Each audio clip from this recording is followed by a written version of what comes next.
The day we got kicked out, the wind was the only thing that didn't care. It howled across the fields like it always did, bending the tall grass and rattling the loose metal sheets on the barn behind our house. Everything else, though, everything else changed. I had just turned 18 2 weeks earlier. My sister Ava was 16, and apparently that meant we were done. My stepfather didn't yo. That would have been easier to process. Instead, he stood in the doorway holding 2 trash bags. "You've had enough time," he said. "Time for what?" I asked. "To grow up." He dropped the bags at our feet. Inside were our clothes. Everything else we owned was still inside the house, and it was staying there. Ava stepped forward. "Where are we supposed to go?" He shrugged. "Figure it out." Then he closed the door. And just like that, we were on our own. We stood in the driveway for a long time. The wind pushed against us, tugging at our jackets. Ava hugged herself. "This isn't real," she said quietly. I didn't answer, because I knew it was. We started walking. There wasn't really another option. Our town was small, one main road, a few scattered shops, and miles of farmland stretching out in every direction. Everyone knew everyone, which meant by the time we reached town, people already knew what had happened. Mrs. Carter from the grocery store gave us 2 sandwiches. The mechanic let us fill our water bottles. But no one offered a place to stay. Not because they didn't care, because helping us meant getting involved. And people in small towns avoid that when they can. We spent the first night in an old bus stop shelter at the edge of town. The glass was cracked. The bench was cold. The wind still found its way inside. Ava curled up beside me. "You think we'll be okay?" she asked. I looked out at the empty road. "Yeah." "How?" I hesitated. "Because we have to be." The next morning we left town. We headed toward the open farmland beyond the hills. Because staying meant questions. And questions meant someone eventually calling our stepfather. About 3 miles out, the road turned to dirt. The fields stretched wide and empty. Old fences leaned sideways. Barns stood half-collapsed in the distance. Ava kicked a rock along the road. "You're thinking something stupid again." "Maybe." She sighed. "That's how all your ideas start." That's when we saw it. At first, it looked like nothing more than a shadow against the horizon. But as we got closer, the shape became clear. A windmill. Tall. Rusted. Standing alone in the middle of an empty field. The blades were crooked. One of them bent at an awkward angle. The metal tower was covered in rust from top to bottom. A small wooden structure sat at its base. Probably an old pump house. Ava stopped walking. "You're not serious." "I might be. That thing looks like it belongs in a scrapyard." "Exactly." She stared at me. "You're thinking we could live there." "I'm thinking it's better than a bus stop." The field belonged to someone. That much was obvious. So we followed the fence line until we found the farmhouse. An old man was sitting on the porch, watching the windmill like he'd been doing it for years. He looked up as we approached. "You kids lost?" he asked. "No, sir," I said. "We wanted to ask about the windmill." He glanced toward it, then back at us. "What about it?" I took a breath. "Is it for sale?" The man studied us carefully. His eyes moved from my worn jacket to Ava's scuffed shoes. "You planning to fix it?" "Maybe." He chuckled. "That thing hasn't worked in 20 years. We don't need it to work." He raised an eyebrow. "Then what do you need it for?" I looked out at the empty field. "For a place to stay." The old man leaned back in his chair. "Well, I've been trying to get rid of that thing for years." Ava stepped forward. "How much?" He thought about it for a moment, then shrugged. $5. Ava looked at me. $5. That was everything we had left. I pulled the crumpled bills from my pocket and handed them over. The old man took the money and nodded. "Well," he said, "guess you two just bought yourselves a windmill." Standing under it for the first time felt different. Up close, it was even bigger. The metal towers stretched high into the sky. The blades creaked slightly as the wind pushed against them. The small wooden building at the base looked barely intact. Ava folded her arms. "So, we just bought a giant piece of scrap metal." "Technically." She smiled slightly. "Best $5 we've ever spent." The first day was about survival. The pump house was worse than it looked. The roof had holes. The door barely hung on its hinges. The inside was filled with old pipes and broken equipment. But it had something important. Walls. Ava swept the floor using a bundle of sticks while I patched the holes in the roof with scrap metal we found nearby. By sunset, the place looked livable. Not good, but livable. That night, we sat outside the windmill watching the sun drop below the hills. The sky turned orange, then purple, then dark. The wind never stopped. It moved through the metal tower, creating a low, hollow sound. Ava leaned back on her hands. You realize something? What? We went from having nothing. She pointed at the windmill. To owning this. I nodded. Yeah. She smiled. Not bad. The next morning, everything changed. Because that's when we found it.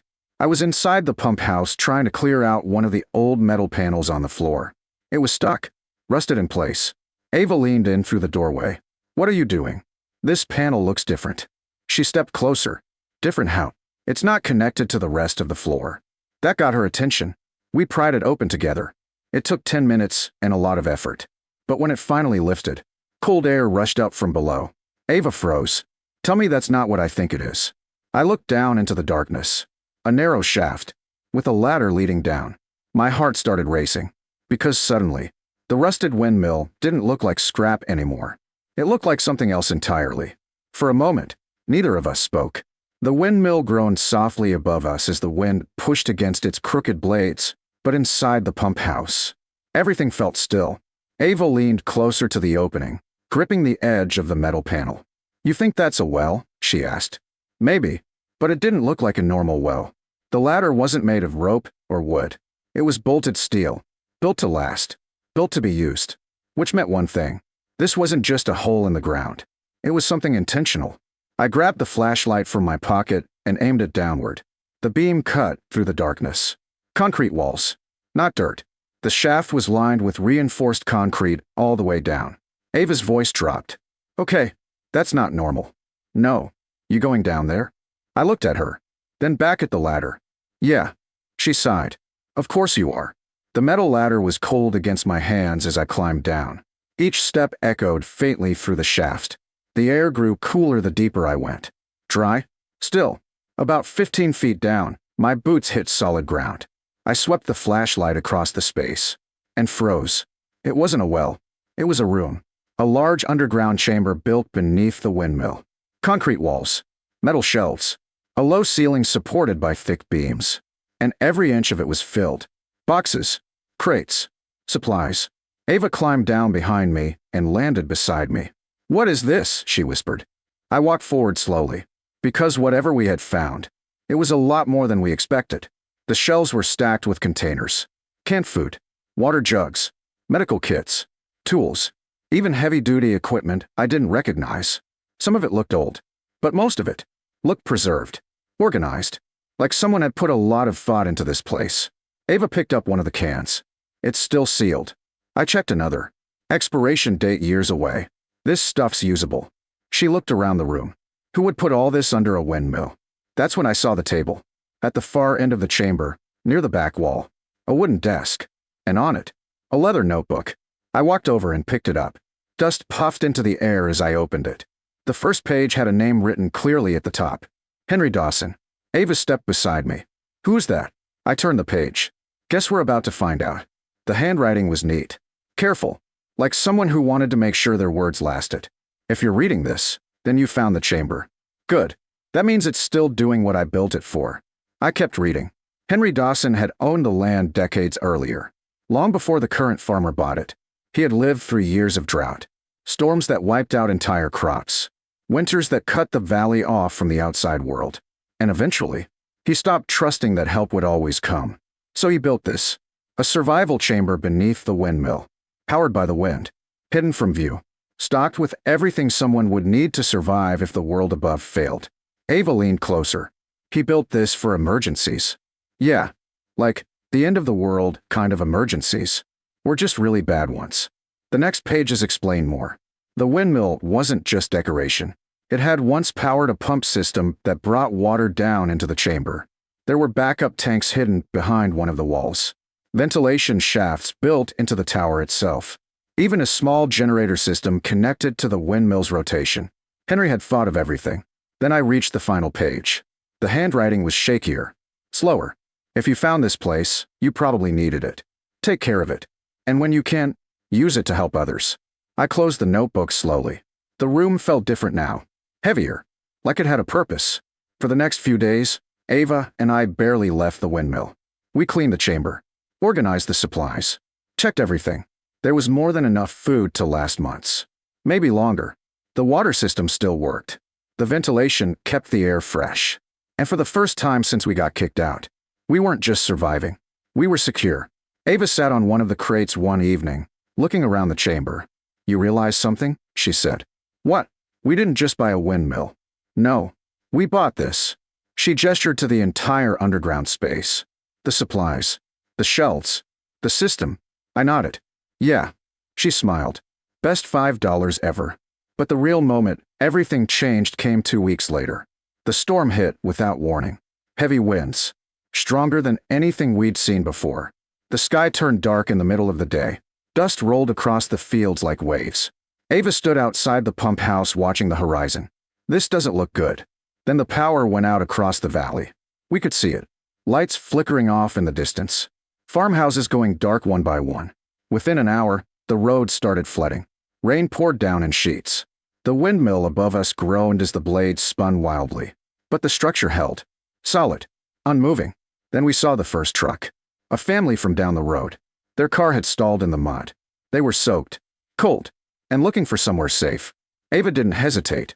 "Over here," she shouted. They ran toward the windmill. We led them inside, down the ladder, into the chamber. The moment they stepped inside, their expressions changed. Relief, warmth, safety. Then another truck arrived. And another. Word spread faster than the storm. People saw the windmill, saw the light inside the pump house, and came running. Within hours, the underground chamber was filled. Families, farmers, kids wrapped in blankets. Everyone seeking the same thing. Shelter. The storm lasted 2 days. But nobody inside that chamber went hungry. Nobody went cold. Nobody got hurt. When the sky finally cleared, the valley looked different. Damaged. Flooded in places. But still standing. And a lot of people knew exactly why. That evening, Ava and I stood beside the windmill watching the sunset. The blades turned slowly in the calm air. The field stretched out around us. Quiet again. She leaned against me. "You realize something?" "What?" "This place didn't just save us." I looked out at the valley, at the people heading back to their homes. "No," I said. "It saved everyone." The wind moved softly through the tower. And for the first time since we got kicked out, we weren't thinking about what we lost. We were thinking about what we had built. Because sometimes, the most broken things end up becoming the strongest.